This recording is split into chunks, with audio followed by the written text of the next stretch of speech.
Hi, you're watching the Times of India. I'm Aditi Prasad, and today I'm joined by Colonel Simon Diggins. He's a defense and military analyst. He's joining us from Southwest Hertfordshire, the UK.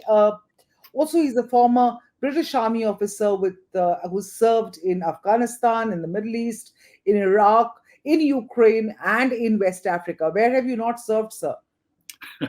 There are a few places in the world. Antarctica. I can't claim any information about Antarctica. Okay, starting on that lighter note, I want to dive straight into a very bloody note, if I may call it that, and that is the deadly Russian airstrikes into Ukraine in recent weeks. What is the message that Vladimir Putin is trying to send with these? I mean, take the recent strikes in Lviv, for example. Yeah. Well, in Lviv particularly, Lviv is right in the west of the country. It's very close to the Polish border. I think what he's demonstrating is that Russia has the reach and the capability to attack Ukraine throughout its entire country. So I think that's kind of what the message he's putting across there, that nowhere in Ukraine is safe from him. Now, around other areas, for example, around Kyiv, around Kharkiv, and around some very particular military installations, there's sorry. Yeah. Apologies, that's my fault.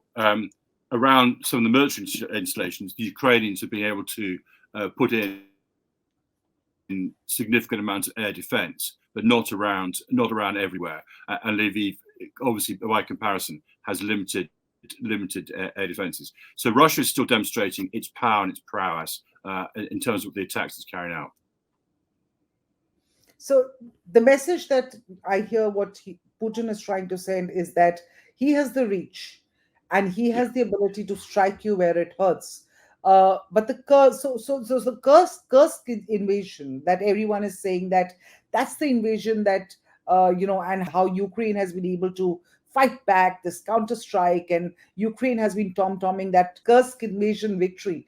That is something that should one therefore not take that as a big win, because it might be a short-term win, but in the medium term and in the long term, Putin still is ruling the roost on the battlefield. Is that what you're saying? I think the difference is that, I mean, one shouldn't underestimate Kursk. I mean, but in terms of the size of the incursion, I mean, it's approximately an incursion of 40 kilometers by 30 kilometers, and Ukraine, it's a relatively modest amount of distance.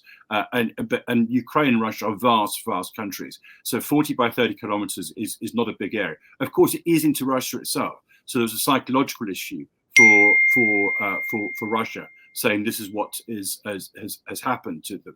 But it has not stopped Russia from conducting the rest of its offensive.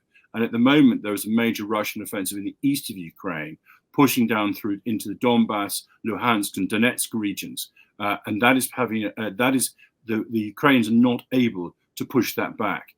Criticism now is being directed at President Zelensky, saying that while there was a psychological value to the attack into Kursk, actually, if the intention was to try and divert Russian attention and draw forces from their major offensive in the east, it has failed. And indeed, what's actually basically happened is now the Ukrainians are not able to defend as they would like to be able to defend in the east because of the excursion into Kursk. So it's probably had overall, the net effect of this is probably going to be to Ukraine's disadvantage rather than to its advantage. Despite, if you might like, the initial kind of psychological blow, this was the first time since 1945 that foreign troops have been on Russian soil. Zelensky is in Germany right now, even as we speak. He is, of course, making a case, and he's crying hoarse, asking for two things. One is long-range missiles that can strike inside Russia, number one, and number two, air defenses, so that he can protect his own, country, the regions where the Russian missiles are striking and inflicting heavy damage in recent weeks, especially after the Kursk invasion, where Putin seems to have really gotten mad over this incursion. So how do you see the West responding? He's asking for all these things, but both of these are not very easy to why, given that stockpiles of weapons in the world are now depleting, given that this war has gone on for 2.5 years. Yeah. I mean, I think the reality of life is, and it's a very sad reality, is that the West will do enough to ensure that Putin will not be able to defeat strategically the Ukraine. That does not mean that the Ukraine will get everything it wants, and particularly Ukraine will probably not be able to take back the provinces which have been captured but so far by Putin and by the Russians. But the West will do sufficient to ensure that President Zelensky in Ukraine does not collapse any further. Now, in that sense, you must recognize is actually a strategic defeat for Russia. Putin's intention when he invaded in February 22 was to knock out the Zelensky government complete and to take over Ukraine or install some kind of puppet government. Now, in that respect, he's failed and failed completely. So the independence of Ukraine is a reality, a strategic reality, and an uncomfortable one for him. But that does not mean the West is going to provide the means and the resources for Ukraine to conduct such a significant counteroffensive they could defeat the Russians. That's most unlikely. In terms of specifics, in terms of the weapons, you're quite right. I mean, it's the long-range missiles, some which Ukraine already has, but what the West has done, Britain and America particularly, has put restrictions on how and where those weapons can be used. So they can be used against Russian forces that have, in the provinces which the Russians have captured, and also into the area of the Crimea, which Putin seized in 2014, an early bit of Ukraine which he took. But at the moment, both Britain and America are saying you cannot use those into Russia proper itself. The Russians, of course, have no such restrictions on how they're using their weapons, and they are attacking, as we discussed earlier, throughout the length and breadth of Ukraine. So it puts strategically, Ukraine is in a very difficult place. They will survive. There will be Ukraine, but it will not. It may well be without bits of their land that prior to the invasion in 2022, and that's a very uncomfortable place for President Zelensky to be. It's uncomfortable for Putin as well, because I mean he's failed in that strategic intention of basically making Ukraine a sort of satrap, an auxiliary country doing exactly what he wants. So he's failed in that respect. But I think Ukraine is going to find itself towards the end of this year, early next year, in a place where we're going to end up with a kind of rather ugly sort of frozen stalemate, a kind of frozen conflict. And there are a few of those around the world as well. Interesting use of the word frozen, given that winter's around the corner. And that's when the fighting really starts to hurt Ukraine every year. Yeah, no, I mean, and that's right as well, because the weather will change, everything else will change as well. But that's exactly correct. Right. So you're saying that Zelensky problem, Putin also has failed. But Putin, if he manages to retain the territories on Ukraine, which he's already annexed, that will count as a win for him, won't it? No. Oh no, absolutely, and he will see that as a win. I say it's not the whole win, and it wasn't the big strategic win he wanted. But you're quite right.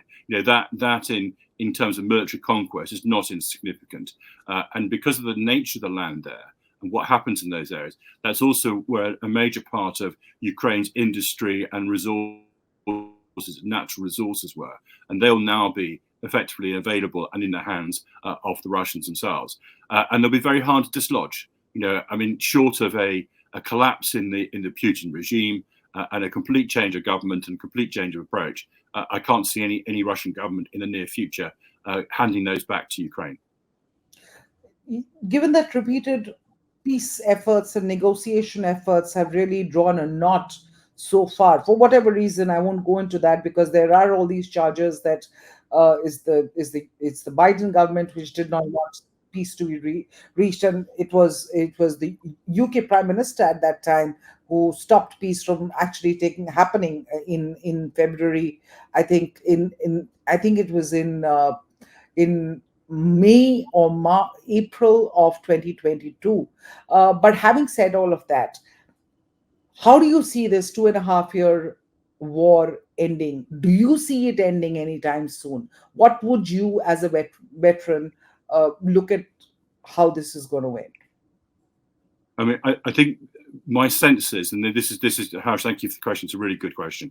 My sense is that towards the end of this year or early next year, there will be a sort of recognition on both sides that nothing more can be achieved.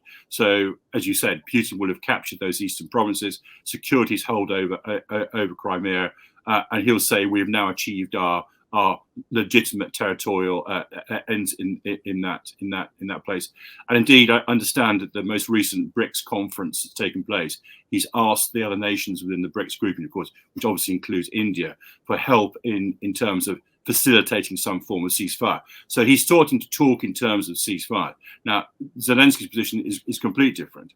Zelensky's placed himself in a position where he's saying the only thing we want is the complete recapturing of everything that belongs to Ukraine, which obviously includes the conquests from 2014.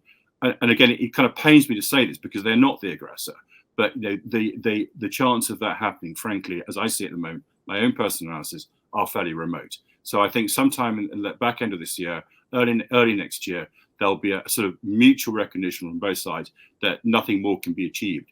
Then the pressure, and we've seen some political pressure on President Zelensky this week with the change of his cabinet.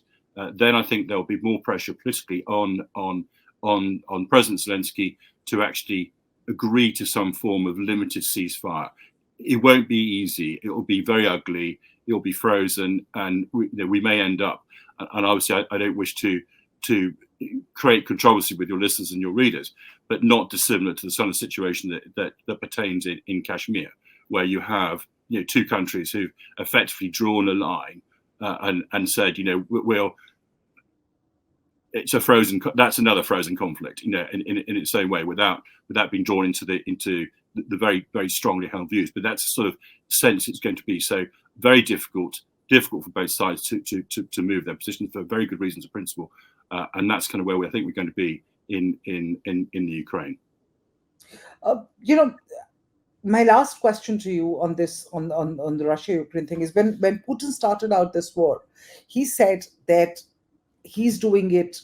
His rationale was the coming of NATO bases near his borders, with Zelensky trying to become a part of NATO, wanting to become a part of NATO, wanting to join them. Do you think the ending that you are envisaging, a frozen conflict, where Putin keeps the next areas, Zelensky keeps the rest of it, starts some rebuilding, do you think the ambitions of Zelensky of becoming a NATO nation would then be kept on a back burner? Is that going to happen? Will the West dare to provoke Putin again after the stalemate? I think that's interesting because I think there are two views in that.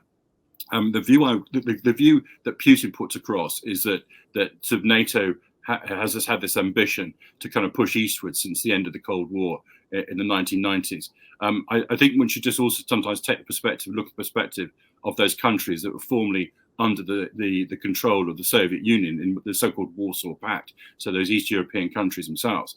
And their attitude was completely different. Their attitude was the reason we are joining NATO is basically we do not trust Russia. Most of those countries have been invaded by Russia over centuries. And so they joined an organization themselves, which they saw as a means of providing defense and protection against Soviet and Russian aggression. There was an agreement made soon after the end of the Cold War between Russia, Ukraine, and other independent countries talking about the sovereignty of Ukraine itself. And that was part of the arrangement whereby Ukraine gave up the nuclear weapons it had on its soil at the end of the Cold War. Now, Russia has comprehensively broken that agreement. So I think Ukraine is still going to be pushing very hard for membership of NATO. I mean, membership of NATO is not automatic. It is a sort of process. So it may well be there's a kind of conversation which says that we accept and acknowledge Ukraine's aspiration to join NATO, but it may take some time to do that. And that might be enough to get them through the phase of the negotiations and the ceasefire. Whether Ukraine then becomes a member of NATO down the line, I think is a much more moot question. Not least of which you say because he said he won't have NATO bases on his borders. He's actually got NATO bases on his borders. I mean, you look into the Baltic states, which do border Russia. There are NATO bases there. Finland, which just joined, having years, literally centuries of neutrality, and whatever, have now joined NATO. And again, there are NATO bases there. So there's a lot of whenever you poke Putin, there's always a sort of really violent, aggressive reaction to that. So whether he would do that and then be upset about Ukraine joining, I don't know. It will be a very delicate issue, and it would take a lot of negotiation.